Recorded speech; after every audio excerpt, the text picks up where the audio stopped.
Welcome the our channel. Today we how to activate Ahrefs for competitive backlink research detailed guide step by step clearly. To activate Ahrefs for competitive backlink research, start by visiting the Ahrefs website.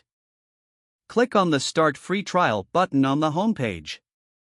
If you already have an account, select Login instead. Fill in your email address and password if logging in. If you are starting a free trial, create a new account by entering your email and selecting a password. After registration, a confirmation email will be sent to your inbox. Open the email and click on the activation link to confirm. Once your account is activated, log in to the Ahrefs dashboard. Familiarize yourself with the interface, as this will aid in navigation. To initiate competitive backlink research, enter the domain of your competitor in the search bar. Click on the Site Explorer section of the dashboard. You will be presented with various metrics and tabs related to the domain. Navigate to the Backlink Profiles section for backlink-related data. Explore the Referring Domains tab to see which domains link back to your competitor. Analyze the Anchors tab to understand the anchor texts commonly used.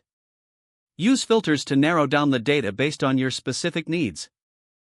You can sort the backlinks by metrics like DR, traffic, and more. Take note of quality backlinks to target them for your own strategy.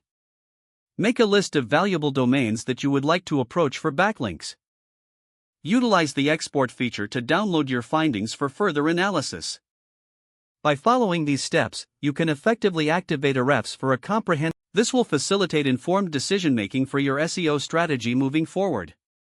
If the page does not load, refresh the browser or try again in a private or incognito window.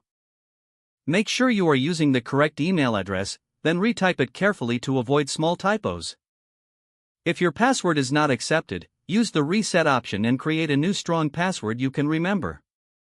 Check your spam folder for verification or security emails, then complete any requested confirmation steps. Enable two-factor authentication if available to improve account security and reduce unauthorized access risk. After signing in, review your profile details so your contact information and settings are accurate and current. Don't forget to like this video and subscribe to our channel for more step-by-step tech guides.